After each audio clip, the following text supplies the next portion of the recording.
Caribbean সাগরের মাঝখানে একটি পরিবার তাদের নিজেদের ইয়টে করে সুন্দর সময় কাটাচ্ছিল। মা জুলিয়া একটু আরাম করার জন্য সাগরের পানিতে নামেন, কিন্তু সাঁতার কাটার সময় হঠাৎ করেই তার মনে এক অজানা ভয় কাজ করতে শুরু করে। আশেপাশে কিছু না দেখেই প্রথমে ভুল মনে করলেও পরক্ষণে তিনি আবার আতঙ্কিত হয়ে পড়েন। দেরি না করে জুলিয়া ইয়টের দিকে সাঁতরে আসতে থাকেন, কিন্তু ঠিক তখনই কোনো এক রহস্যময় প্রাণী তার পা ধরে নিচের দিকে টানতে শুরু করে। তিনি ভয়ে চিৎকার করলেও তার মেয়ে ক্যাসি কানে হেডফোন দিয়ে গান শোনার কারণে কিছুই শুনতে পায়নি। অন্যদিকে জুলিয়ার স্বামী টম আর ছেলে বেন সাগরে মাছ ধরছিল। জুলিয়া অনেক চেষ্টা করেও নিজেকে পানির উপর ভাসিয়ে রাখতে পারছিল না, এবং নাকে মুখে পানি ঢুকে যাওয়ায় তার চিৎকার করাও কঠিন হয়ে পড়ছিল। কিছুক্ষণ পর টম খেয়াল করে জুলিয়াকে দেখা যাচ্ছে না। ইয়টের আশেপাশে তাকে না পেয়ে টম হঠাৎ জুলিয়ার চিৎকার শুনতে পায় এবং তাকে বিপদে পড়তে দেখে। টম সাথে সাথে বাচ্চাদের ডাকে এবং ইয়টটা জুলিয়ার কাছে নিয়ে নিজেই পানির উপর ঝাঁপিয়ে পড়ে। সে দ্রুত জুলিয়ার কাছে পৌঁছে তাকে ধরে কোনো মতে ইয়টের উপরে তুলে আনে। টম আর বাচ্চারা মিলে জুলিয়াকে সুস্থ করে তোলে। জুলিয়াও নিজেকে সান্ত্বনা দেয় যে হয়তো ঢেউয়ের ধাক্কায় এমনটা হয়েছিল। রাতে সবাই মিলে বেনের জন্মদিন পালন করে। ওই সময় ক্যাসির বয়ফ্রেন্ডের ফোন এলে সে ল্যাপটপ নিয়ে বাইরে যায়। ভিডিও কলে তার বয়ফ্রেন্ড দেখায় যে পুরো শহরের উপর বিশাল কালো মেঘ জমেছে, আর তখনই নেটওয়ার্কের সমস্যায় ভিডিও কলটি বন্ধ হয়ে যায়।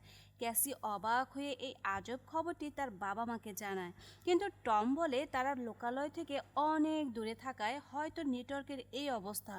ঠিক তখনই একটা অদ্ভুত শব্দ শুনে সবাই বাইরে এসে দেখে একদল বিশাল সাইজের তিমি তাদের পাশ দিয়ে চলে যাচ্ছে। টম তার অভিজ্ঞতা থেকে জানায় যে তিমি মাছ সাধারণত পৃথিবীর চুম্বক ক্ষেত্র দেখে পথ চলে, কিন্তু সমুদ্রের ঝড়ের সময় ওরা দিক হারিয়ে ফেলে। হঠাৎ ইয়টটা প্রচণ্ড জোরে এক ধাক্কা খেলে ব্যান মেঝেতে পড়ে যায়। নৌকার নিচে কোনো ফুটো হলো কিনা তা দেখার জন্য টম সাথে সাথে পানিতে ডুব দেয়। কিছুক্ষণ পর সে উপরে উঠে আসে, কিন্তু তার কাঁধে একটা বড় ক্ষত দেখা যায়। টম জানায় যে পানির নিচে কোনো এক বিশাল প্রাণী তাকে তাড়া করছিল বলে তার মনে হয়েছে, কিন্তু বারবার ঘুরে তাকিয়েও সে কিছুই দেখতে পায়নি।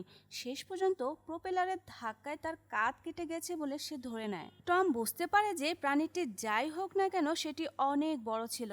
ইয়টটি বেশ ক্ষতিগ্রস্ত হওয়ায় তারা সাহায্যের জন্য আপ্রাণ চেষ্টা করতে থাকে। জুলিয়া রেডিওতে সিগন্যাল খোঁজে আর ক্যাসি ফোনে নেটওয়ার্ক পাওয়ার চেষ্টা করে, কিন্তু কোনোটাই কাজ করছিল না। হঠাৎ ক্যাসি এক ভয়ঙ্কর প্রাণী দেখে চিৎকার করে ওঠে, যদিও পরে দেখা যায় সেটি আসলে বেন মাস্ক পরে ভয় দেখাচ্ছিল। কিছুক্ষণ পর ইয়টের ইঞ্জিন পুরোপুরি অকেজ হয়ে গেলে তারা মাঝ সমুদ্রে আটকা পড়ে যায়। জুলিয়া রেডিওতে একটা শব্দ শুনতে পেলেও সিগন্যাল খারাপ থাকায় কিছুই বোঝা যাচ্ছিল না। টম জানায় যে তাদের কাছে মাত্র 4 দিনের খাবার আর পানি আছে। এখন কোনো মাছ ধরার ট্রলার বা জাহাজের দেখা পাওয়া ছাড়া আর কোনো উপায় নেই। হঠাৎ রাডারে কিছু একটা ধরা পড়ে এবং সবাই এক অদ্ভুত শব্দ শুনতে পায়। তারা বাইরে এসে দেখে যে আকাশ থেকে শত শত উল্কাপিণ্ড আগুনের গোলার মতো সাগরের উপরে পড়ছে।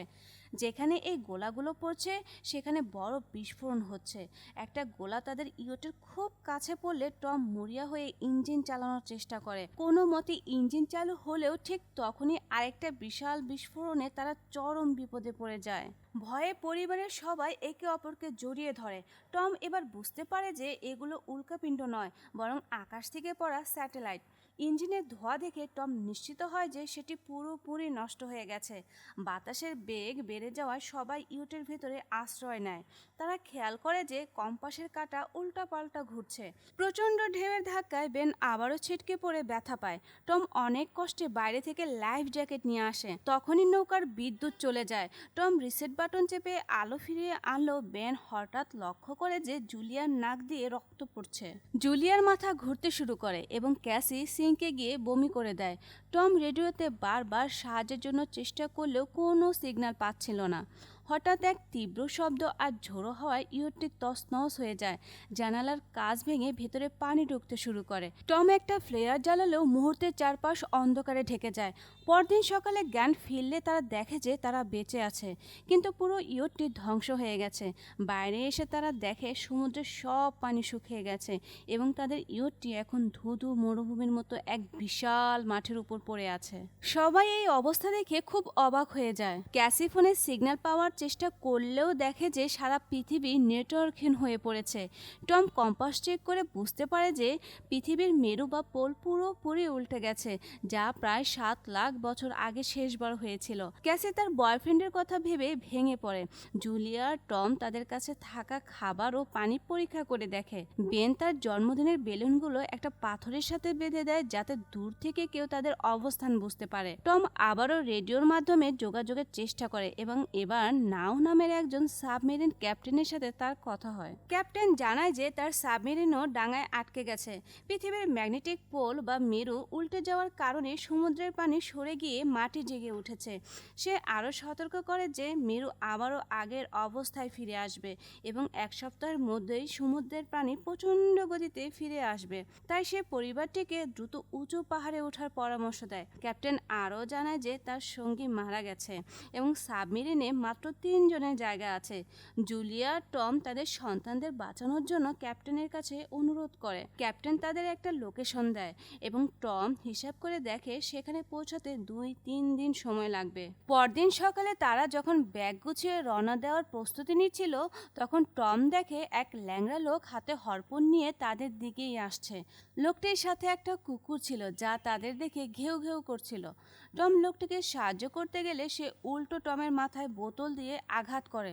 জুলিয়া কিছু বুঝে ওঠার আগে লোকটি টমের পেটে হরপন ঢুকিয়ে দেয়। টম যন্ত্রণায় কাতরাতে থাকলে নিষ্ঠুর লোকটি তার গলা কেটে দেয়। এরপর সে জুলিয়ার দিকে হরপন ছুঁড়ে মারলে তার কাঁধে চোট লাগে। জুলিয়া যন্ত্রণায় বাচ্চাদের নিয়ে দ্রুত ইয়টের ভিতরে পালিয়ে যায়। জুলিয়া বাচ্চাদের সোফার নিচে লুকিয়ে থাকতে বলে নিজেই একটা ছুরি নিয়ে বাথরুমে লুকায়। লোকটি ইয়টের ভেতর ঢুকে খাবার লুট করে এবং সবাইকে খুঁজতে থাকে। জুলিয়া বুদ্ধি করে একটা ছোট ছিদ্র দিয়ে বাইরে বেরিয়ে আসলেও লোকটির কুকুর তাকে দেখে ফেলে। কুকুরটি জুলিয়ার উপর ঝাঁপিয়ে পড়লে তিনি আত্মরক্ষার্থে সেটিকে মেরে ফেলেন।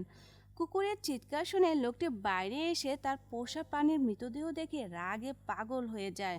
সে জুলিয়াকে খুঁজে বের করে প্রচণ্ড মারধর করা শুরু করে। ক্যাসির চোখের সামনে লোকটি যখন তার মায়ের গলা টিপে মারতে যায়, তখন ক্যাসির সোফার নিচ থেকে বেরিয়ে ফ্লেয়ার গান চালায়।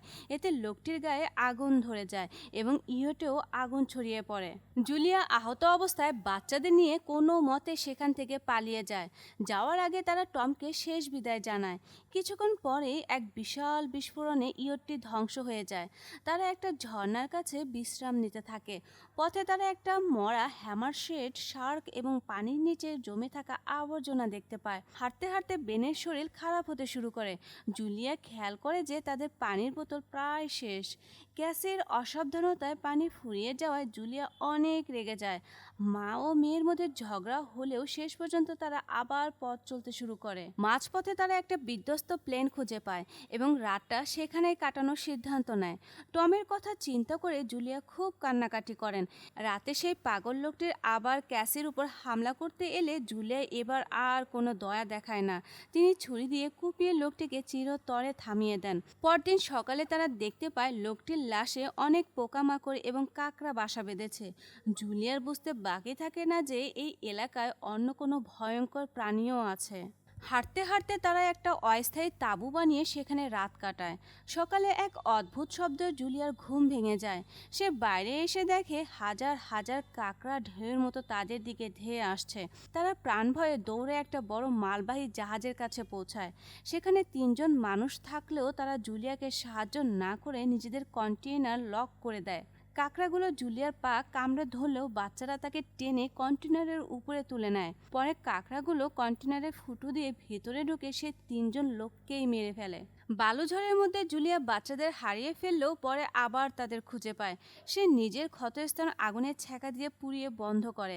পরে তারা একটা কন্টেনারে প্রচুর পানি ও রেডিও খুঁজে পায়। ক্যাপ্টেন নাও জানায় যে তারা সামুদ্রিক প্রাণীর আক্রমণের মুখে পড়েছে, যারা এখন উন্মাদ হয়ে গেছে। ক্যাপ্টেন তাদের তাড়াতাড়ি করতে বলে কারণ সমুদ্রের পানি অনেক দ্রুত ফিরে আসছে। দীর্ঘ পথ পাড়ি দিয়ে তারা সাবমেরিনের কাছে পৌঁছালেও এক পাহাড়ি ধসের কারণে জুলিয়ার সাথে বাচ্চাদের বিচ্ছেদ হয়ে যায়। জুলিয়া বাচ্চাদের বলে তাকে ছাড়াই সাবমেরিনে চলে যেতে।